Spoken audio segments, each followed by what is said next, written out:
First off, I'd like to thank AutoZone and the Liberty Bowl for a fantastic week. The city of Memphis and everybody involved, it's been tremendous. This was a very, very traditional bowl, somewhat like back in the day when I played 100 years ago. And we had a great week, and we're very appreciative. Weather worked out for everybody perfect. I was glad that we were able to play the game in the right way. And wanted to congratulate Coach Odom in Missouri. They're first class. He's a first-class guy. Got to know them a little bit this week. Their team is really good. They compete. We knew that we had to play really physical football in order to give ourselves a chance to win. So I couldn't be any more proud, but it's been a terrific week for us. And these guys were willing to pay the price for a month and come together as a group. Coaches made adjustments. And like a lot of games that we play in our conference, as I said on the press conference a few days ago, that Missouri would fit right in, and it ended up being somewhat of a shootout, and defense made a play at the end. There was turnovers that were big plays, but in the end we found a way to get a stop on 4th and 1. Couldn't be any more proud of the guys sitting at this table with the leadership, and couldn't be any more proud of our team, especially rallying when we lost a few guys with the targeting, and then when Rodriguez got hurt, we were down several guys in the secondary. In fact, if one more would have went down, I'm not sure who would have went in at that time. But I was proud of those guys for competing and making plays and finding a way to win in the end. Questions? If you'll raise your hand, we'll get a mic to you.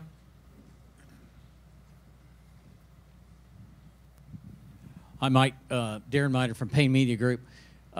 You brought up the targeting situation. I know the culture is to make safer. Have they gone too far on that rule? As you said, you were a victim of it tonight. We've seen it all year, though. What could be done to tweak that?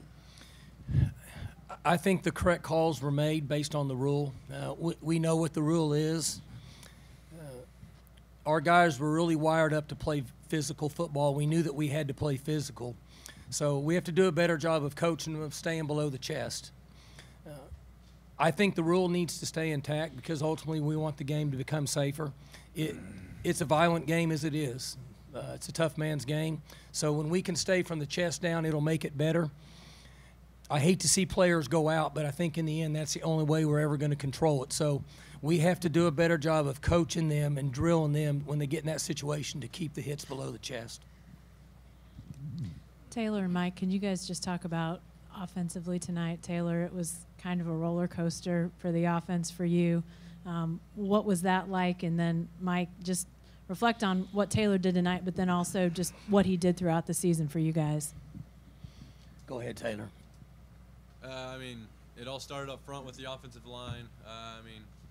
And then we got the ball rolling in the second half. We made some holes for Chuba, and he got through there. And then Tyron had a bunch of big plays tonight too. He stepped up big. Really everybody did. Stoner had some unbelievable catches. Third downs, Wolf did too. The list goes on and on. So really, Taylor, he missed a couple throws, but so did their guy. He made one mistake, and he knows the second interception. He has to have a biological clock going off. And the one thing that happens with quarterbacks in spread offenses is the field is so spread and there's guys running all over the place that sometimes they try to make a play every single time. And it's okay to pull it down and run or throw it away. But that's going to happen sometimes. Other than that, his game was really, really good. His mental approach and the way he handled their defense was really good. Mike, you guys obviously had some communication issues having coaches on the sideline. When did you guys learn that was going to have to be the case? You weren't be able to communicate with the box, and how did that affect you guys throughout the game? They told us 10 minutes or so before we went on the field what was going to be the final result with communication. The home side, or whatever side that was that Missouri was on, theirs was up and running, but ours wasn't. And it's interesting with headsets is it's a gentleman's agreement on what you do. The officials don't control it. So to a certain extent, Missouri could use their headsets. at some point we might need to adjust that rule, but Coach Odom's a first-class guy, and we talked about it before the game, and he said, if you guys don't have him, we'll put ours down. So we decided to each one of us put a couple guys up top with a telephone, old school stuff. Everybody else came down at the bottom. I thought it went pretty smooth for us, but as you know, we call plays and our quarterbacks control most of what happens out there anyway. So Mike did a great job. Jim's on the ground anyway, and he was able to function like always, but Mike did a nice job of adjusting. And Coach Knowles had to work without information, which is not as easy. So both guys did a nice job throughout the game. Steve McGargy, Associated Press. For Taylor, just what former walk-on you end your college career by tying a Liberty Bowl record with touchdown passes? Just what does this kind of mean for you to end your career this way? I mean, it's a great honor. I mean, great feeling to just go out on top. I mean, as long as we get the win, that's all that matters to me. I don't care about the records.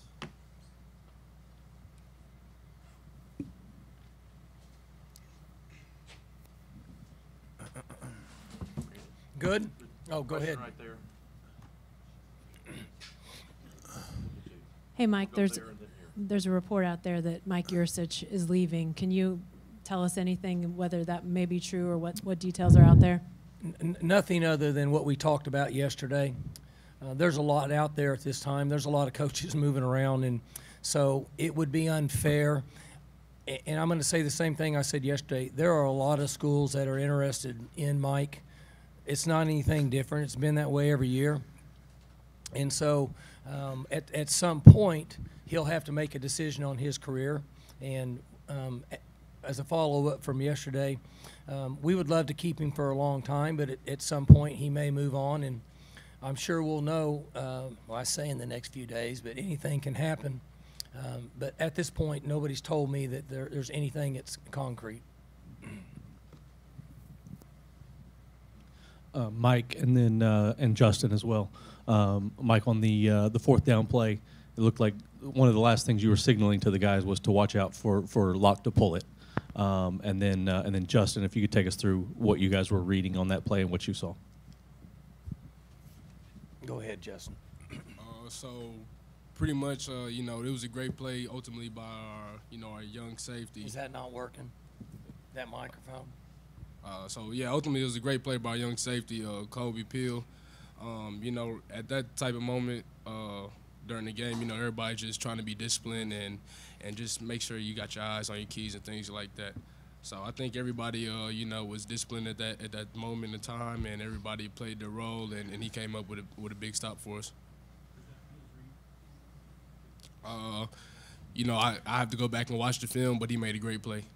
Coach will have to go over that with you. I know he had to do two things. If I'm not a defensive guy, but I know he had to be prepared for a pipe play-action pass and had to run the guy down. So that's why it was a really good play. And everybody else is kind of cramming up the middle, right, Coach? So he had to make a play, and he turned the Jets on. Like Justin said, he got the Jets going there. So it's a heck of a play for a freshman. Tyron, obviously they put a lot of coverage on Tylen. Talk about your performance elevating to kind of make up for them kind of trying to shut him down. I mean, the O-line gave Cohen, time in the pocket to make throws, and Cohen did a great job today. And the safety was kind of like cheating over to 2, and we knew that coming into the game. So I knew when my number was called, I would have to make the play.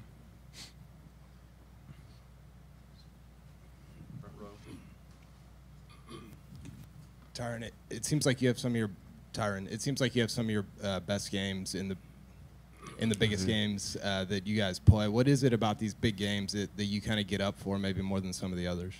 I don't know, man. I love big games.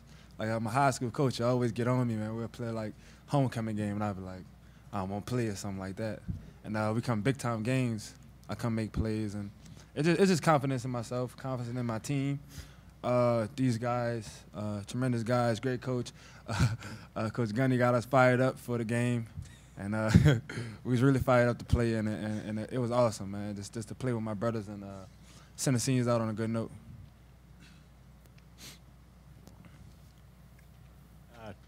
Mike, just to kind of tack on to what Jenny asked about Mike, and she mentioned there's a report out there. The report says that his office is already cleaned out. I don't know if you can shed any light on that. But that's what. Where was that report from? Robert Allen. I got no idea what his office looks like, to be honest with you. I mean, seriously, I don't know. Let's just say with the bowl right now and these guys that played a great game, I know you got to do your job, but let's just stay with the bowl and the performance and everything going on here right now. No disrespect. I mean, I got to follow up and ask what Coach Gundy did to get you guys fired up for the game. Don't tell him. Nah, y'all can't. Y'all can't hear that. We can't get y'all that as exclusive right there. My mom would tip over back home. So I'll just say this. I asked them to take the challenge of playing in the SEC and being more physical than them in a different way, different language. But other than that's what I asked them to do. And they did. And I want to say this, like Enoch and the guys that are here, this is the way we used to play.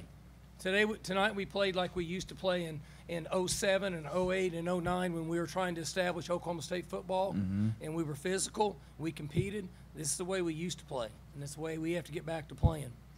I'll say that. And they took the challenge, all of them, even like guys running the football, were physical, okay, across the board. And I appreciate their effort and their willingness to take the challenge and compete against a really, really good team that's in a physical league. Brian Brinkley, KFOR TV. Coach, you mentioned playing in the Big 12 and what you had to deal with there with shootouts and things like that. Did that combine with the kind of crazy roller coaster season you have kind of pay off tonight in keeping your poise there in the fourth quarter? I think it did. Defensively, our guys, we had them backed up a couple times and they made plays. There were several times that we had them in third and longs, and if we had to do it all over again, it might not have gotten to this point, but they have a really, really good offense and a quarterback that's fantastic. Just like the play made on 4th and 4 to convert at the end. I mean, we got him. We got a great call. We're in his face. Our coverage is not bad. He makes a throw falling down. So I think all the shootouts that we've been in, these guys have been in them for 4 years. I think it did help. Don Wade, the Daily Memphian. Mike, could you just kind of take us through the fake punt call, what you saw that made you want to go with that, and then how big getting the block right after that on that series? Well, we had a good call. And Hawk had actually thought that the guy was going to run him down from the backside. And so he stayed outside. If he would have had to do it over again, he would stick his foot in the ground and go vertical and have a really good chance to get there. But he kind of felt the guy that he really shouldn't have felt. But at that time, I felt like we needed momentum. We had numbers. We had worked it for a month. I think it was 4th and 9. We would prefer it to be 6 or less, obviously, because we ended up a couple yards short. That was kind of the call, but we had practiced it so much and it was there that we wanted to use it. And then our defense came out and made a play. We put them in a tough position down there and at a crucial point in the game, and they were able to get a stop. And then I think Mike Scott got both blocks, didn't he? And Mike came through and tipped one and forced a miss earlier and then got the block later. And very well could have been the biggest play of the game.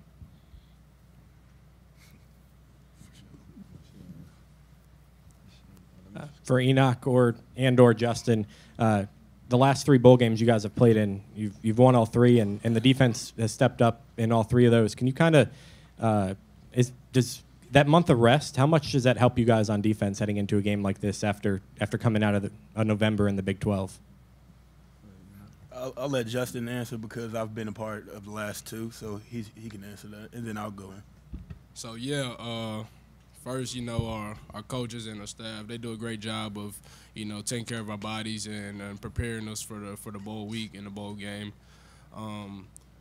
Just on the defensive side, it's just a mentality. You go in and play somebody else from a different league, and you just, you turn on a different mentality out there, and you try to, just step up for the conference you with. And, I mean, everybody's just playing for each other out there, playing for the ones that are, on our side. So, I mean, right there, it's just, we turned on a different mentality. I would say the break gives us time to prepare more mentally instead of physically, because to me, football is 90% mental. So it allows us to rest our body, going with the 2 days on, 1 day off, like Coach Gundy always says. It allows us to spend time together in the film room. We all can give our point of view on certain things that we see, whether the offensive lineman, he cheats down or he looks before he goes a certain way. So I feel like it was really evident in the victory today.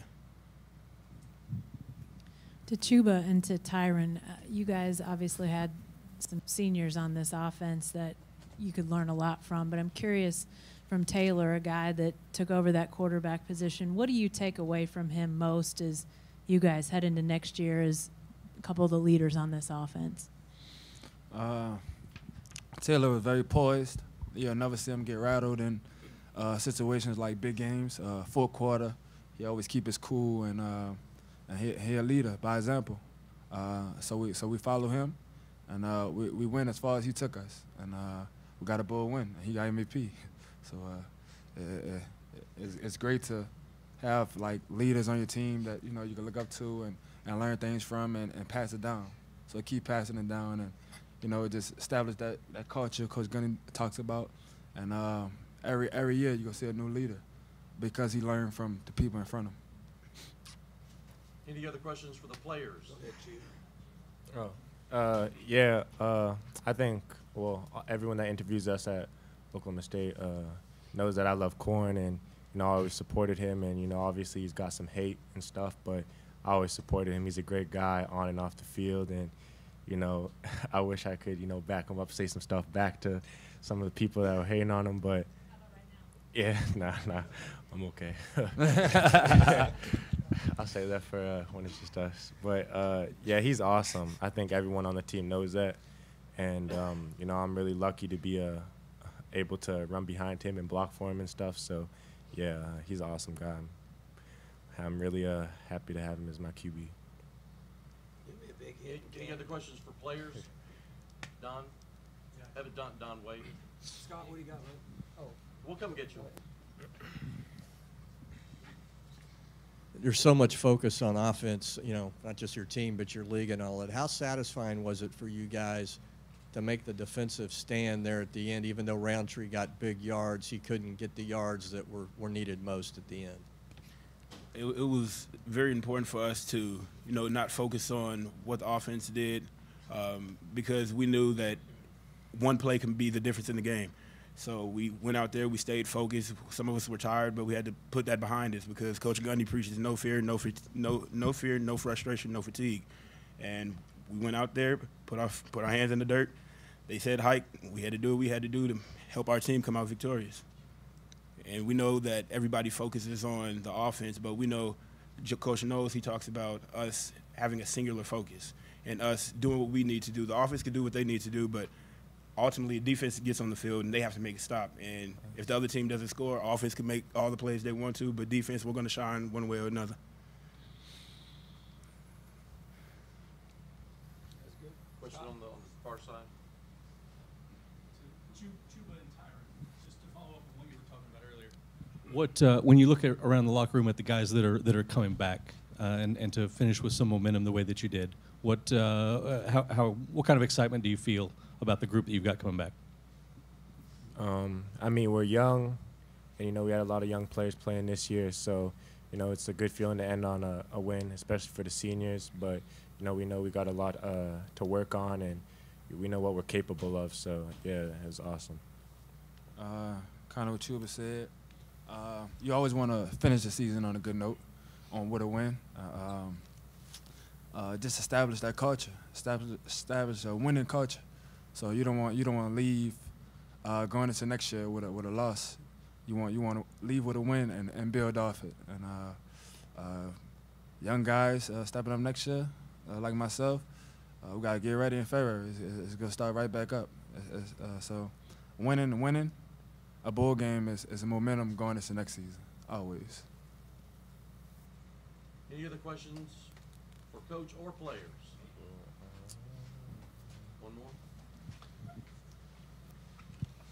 Mike, for those of us that don't watch the Big 12 week in and week out, this felt like a game with a lot of craziness to it. But was it like kind of, from your perspective, a little more normal than that, except for maybe the headset issues at the beginning?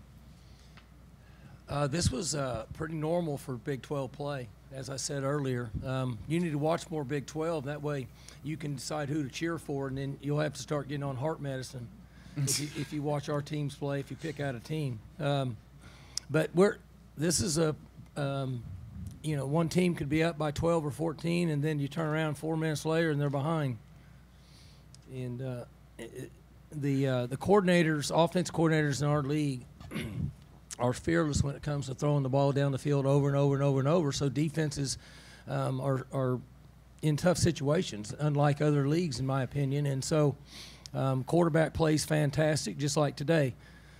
Missouri's quarterback was fantastic, and Corn Dog was the same way. Wideouts will go get the ball and not scared to throw it down the field.